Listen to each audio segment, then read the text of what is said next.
Good evening, everybody. Brian Newbert here from GoldandBlack.com, live in Mackey Arena for the second to last time this season. This time following number 8 Purdue's 76-74 loss to number 13 Michigan State. This is your GoldandBlack.com rap video. It's brought to you by our friends, the Purdue Club Hotel. Once again, thank you to them for their support. Their sponsorship, in addition to our revenue as a company, pays me basically to explain these games afterward. But everyone who is chipping into my paycheck, as undeserved as it might be,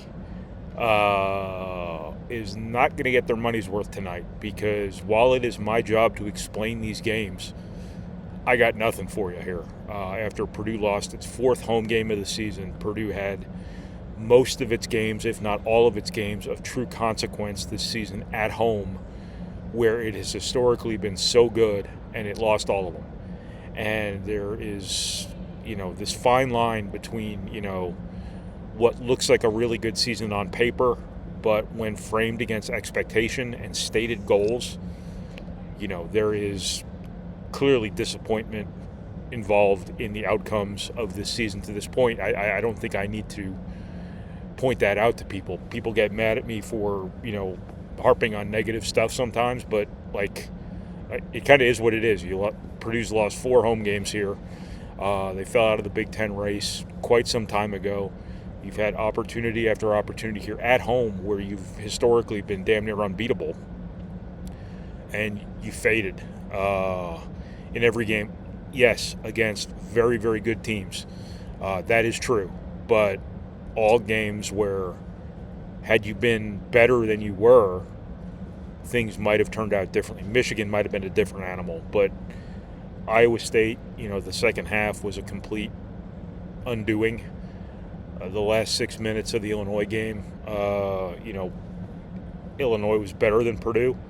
Michigan State, the second half, Michigan State was better than Purdue. There's something missing that is evident here. This all looks stale to me. The inconsistency is really hard to wrap your head around for a team with this much experience, and maybe that's where stale comes into it.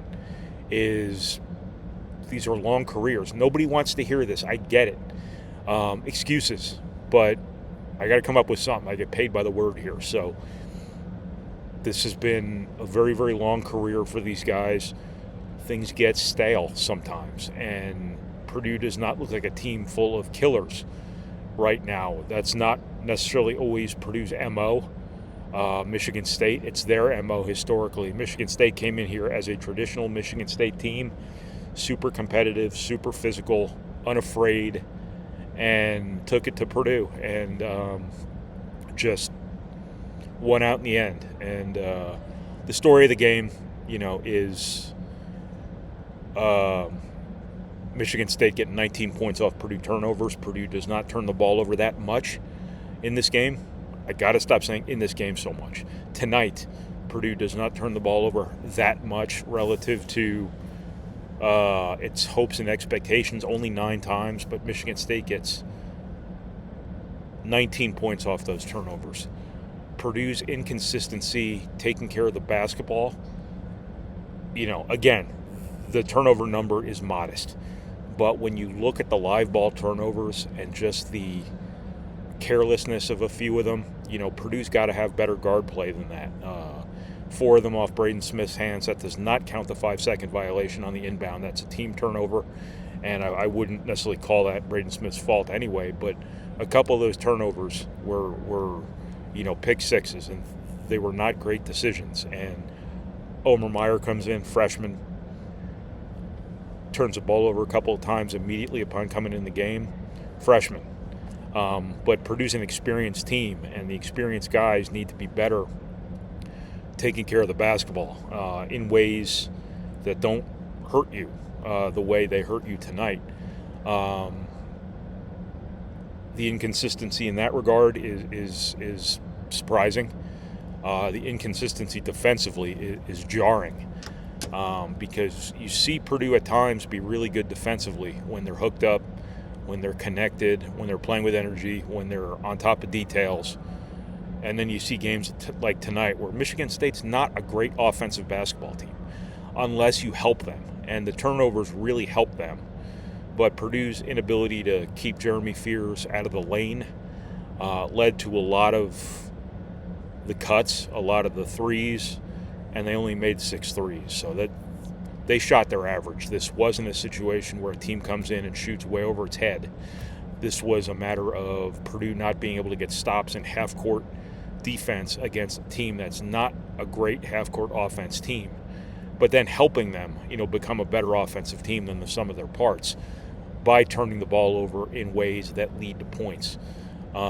Purdue's inconsistency in that regard is just, I don't want to say shocking because that's a big word, but an experienced team, with big goals should be more consistent than this. Defense is complicated. It is really hard. And if you've ever listened to Matt Painter and his staff described defensive game plans and assignments, it's like me when I was 15 in like a physics class. You're just staring with your mouth open at all of the information coming at you.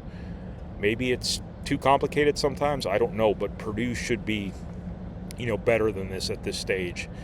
When I say better, I mean the variance has got to stop, because if Purdue wants to do anything in the postseason, which is its white whale now, after a regular season that we'll see how they end up, but Purdue's, going to hope to at least acquit itself well in the NCAA tournament here.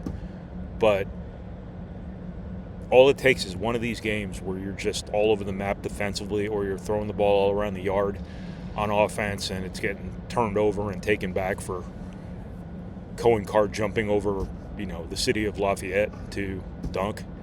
All it takes is one of those games, when all is said and done, and suddenly this is all over. I have seen teams before that were just done at the end of the year. It's been a long career. We've done quite a bit, and it's time. And I don't see that in this team yet, but that stuff does happen. That's a pretty bold proclamation there, so I probably ought to walk that back a little bit. Purdue wants to obviously win as many games as it can here, but you just don't see that consistency, that killer instinct, that competitive streak that you figured you would from this team. Again, you've had a good year by most standards, but you've had an unfulfilling season by your standard at this point. Purdue's going to go on and win 25 plus games when all is said and done here. But the 4 home losses here is not what you had in mind coming into this year, where you were preseason number 1, not by Purdue's choice. Purdue did embrace it, so it is their common law choice, I guess you should say. We can say, but they just have to be more consistent. They have to be more more conscientious of the things that win games for them and lose games for them. Make more winning plays, just be on the same page more than they seem to be right now. And I know that sounds like a very somebody should do something about all the problems kind of take, but it is the reality, and it is the reason why Purdue fell out of the Big Ten championship race a while back, on top of the fact that Michigan obviously is a juggernaut. But it's the reason that Purdue has, closed a lot of these games with a whimper as opposed to a roar, that's really, really lame. That's really trite. That's really contrived. Anyway, never mind. Purdue's had its opportunities here. It's been good enough to win a lot of these games. It just hasn't won hardly any of them. The fact that Purdue is better on the road, by most measures, is weird. I don't know what's gone on in this building this year, but Purdue, historically has been, as I said before, damn near unbeatable here. There would come a point in time, whether it's the start of the second half or those final few minutes, where suddenly Purdue would just turn into like Voltron in Mackey Arena. And that's, if you're too young to know what Voltron is, go to YouTube. You're on YouTube probably already, but open another browser. Mighty Morphin Power Rangers, maybe. Anyway, there were always those points in time where Purdue would just turn into something much more than the sum of its parts in this building with this crowd, and it hasn't materialized this season very often. It looked, the Indiana game, it looked like that sort of buzzsaw was starting to rev up a little bit. And then this happened.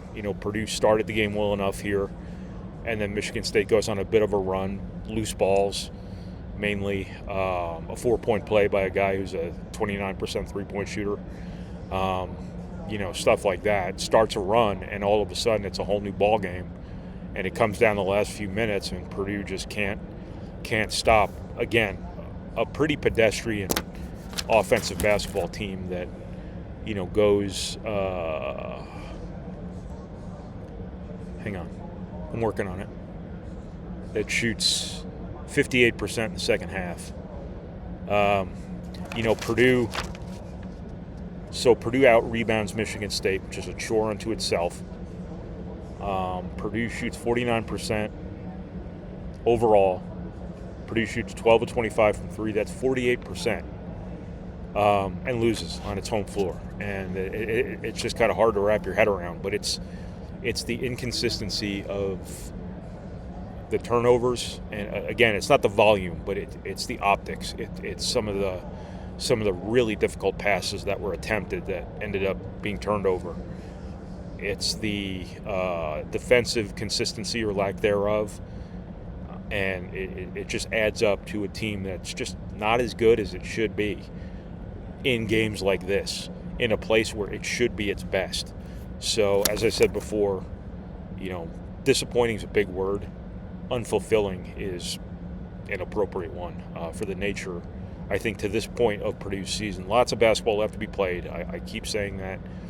You never know what's going to happen in the Big Ten tournament. I know a lot of you don't care about the Big Ten tournament, but my personal opinion is when you have chances to win, go win.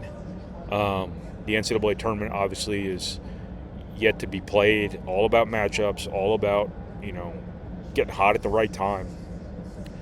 But this time of year right now is about kind of building up to that. And right now, when you still see these inconsistencies happening on February 26th, that does not bode well for March 26th if Purdue's fortunate enough to get there. So that's what I got. I wish I had a more clear way to articulate this, but I don't know. It's just kind of a team that hasn't been as steady as it should be, hasn't been as consistent as it should be, and hasn't been as good at home as generations of teams before it have been. So I'll be damned if I can explain it. I'll keep trying my best.